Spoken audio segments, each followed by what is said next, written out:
Cosmic here, welcome back to the channel and happy Shadowverse Evolve launch day. We are doing a video series today where we unbox all 6 starter decks and include a meta relevant list at the end of the video to upgrade these starters and get you started playing at your local level. So if you want to watch the unboxing, obviously enjoy that, or you can fast forward to the end and just see the list to work off of. But I wanted to break this up by each individual video instead of trying to put all 6 in one, because it probably just would have been too much. So the thing I do have to mention in every single video, just in case people only catch one, you'll notice on the back it does have a list, and you'll notice that the exclusives do come as a play set within the starter deck. So yes, it does look a little expensive at $20 to $25 per starter deck, but once you realize what you actually get in these, it's quite honestly a great value. And also, like, the starter decks themselves are just such nice quality. Like, huge shout out to Psy Games. Like, this has been an enjoyable unboxing experience, and it has just have a lot of good quality to it, other than, of course, the cards just being good that you need them because they're starter decks exclusives, right?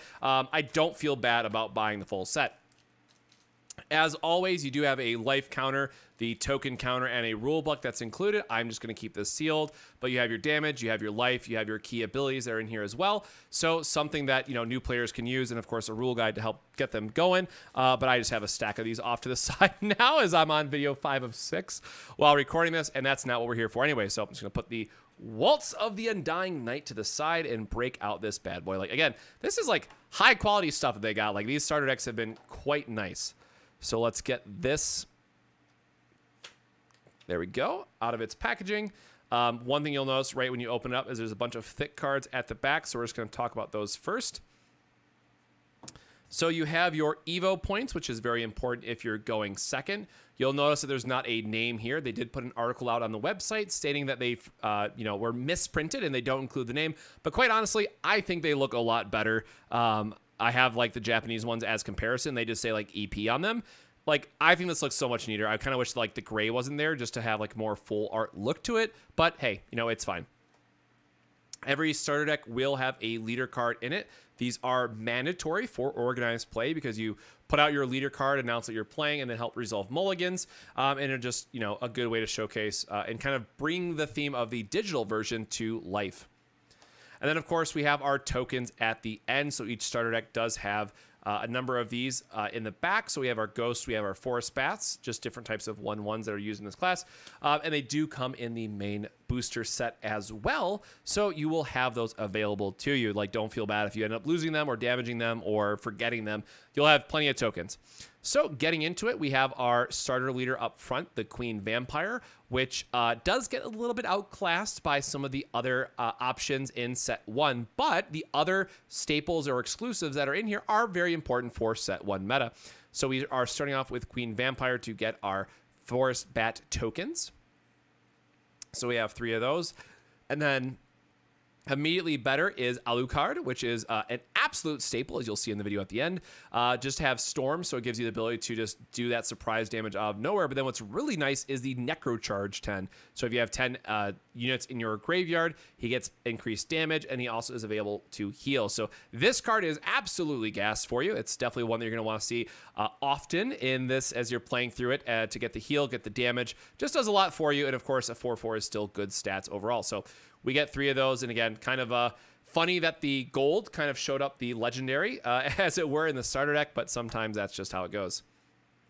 Moving on, we have Playful Necromancer, which a great staple, and we'll see the Evolve card and why it's a good staple later. But we have 3 of those. We have Midnight Vampire, so Fanfare, get a Forest Bat token.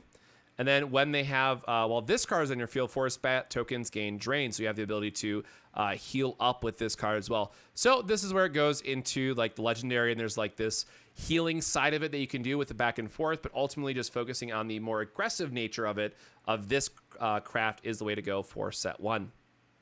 We have Night Horde, which is a spell that lets us summon some Forest Bat tokens, and then it also acts as removal. So you can see a lot of bat tokens, right, that are playing into this theme. Moving on from there, we have Spectre, which is Bane. So it lets just Death Touch for those that are familiar with other games. And it does have the self-damaging effect. So that is something that's unique to Abyss, where you have a lot of self-damaging effects to try to turn on special abilities, or just as a way to fanfare some strong effects, right? So that is in the main set. Another one is from the main set is the Sergeant, a fanfare to mill, because again, we do want cards in our graveyard as well. We have Undead King, which lets you get that recursion back. So maybe you've milled something, or maybe you just want to replace something again for value. Undead King allows us to do that. We then have Lesser Mummy, 2-cost 2/2 with a evolve of 1 with Necro Charge 10. So again, if you have 10 cards, it's going to gain Storm. So just a good surprise damage dealer. We then have Lilith, which is going to get us even more Forest Bat tokens. So while it might not line up with the various synergies that we have in the rest of the deck, sometimes a efficient 1/1 to get in chip damage that your opponent still has to do something about is enough to get you there and get you the last bit of damage that you need. So 3 of those. We then have Razory Claw. Deal 2 damage to your leader. So again, that's self-inflicting damage. Then you get to deal something 3. So good removal. Undying Resentment, another spell. And they get to deal 3 damage to something and put the top card of your deck into your cemetery. Excuse me, cemetery, not graveyard. So again, trying to help build up that Necro charge that we need for this deck.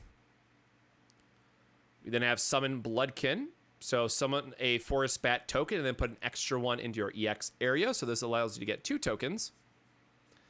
And then, of course, we have some neutrals here. Just to round it out, we have our fighters. And we have our Goliaths. And, of course, the one of Angelic Sword Maiden, which is good because it just introduced what Ward is to players who might not know. But otherwise, not something that you're ever going to want to run in these decks. Now getting into the Evolve deck. So again, for those that don't know, you have an up to 10 card Evolve deck, which you get to start the game with. And it is like having your sideboard or side deck for those that played Yu-Gi-Oh! With you in game 1. Now, of course, this does not want to focus. All right, there we go. On Evolve, summon 3 ghost tokens. So again, that is the tokens that we had earlier where they are just surprise damage that you can get from your onto your board, right? So the ghosts, they have Storm, but then they are going to get banished at the end of the turn. So just effectively a burn spell on a follower for this one. We are then going to have the Lesser Mummy, which is going to create another ghost token on strike, which again, give you that Storm. Then we have 3 of the Lilith, which is going to give you a little bit of heal in case you've taken too much damage. And then the last card being the Goliath. So that is the starter deck out of the way, and now we're going to have our meta deck here at the end.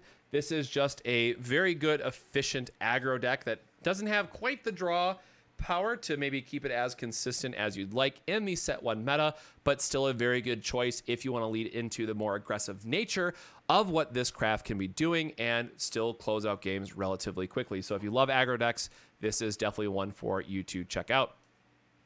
And so with that, that is the Waltz of the Undying Night starter deck unboxing and meta list. Of course, this is just number 5 of the 6 deck series unboxings that we're doing to celebrate the launch of Shadowverse Evolve. So if you haven't already, go talk to your local game store about the game, get them hyped up for it, try to get some product in if you can, and the regional qualifiers will be announced very, very soon. So if you want to be competitive with the game, definitely get out there and start talking to people and drum up the interest, because I will be looking forward to, traveling for this game and playing it on the side. So we have 1 regional qualifier already confirmed at A to Z in Michigan, and hopefully 1 more coming to Loot Card Shop in the near future. So with that, my friends, hopefully we'll look forward to 1 Shadowverse Evolve video a week now that I've got this sprint of videos done. But until next time, make sure to stay safe, stay hydrated, and we'll see you in the next Shadowverse Evolve video. Cheers.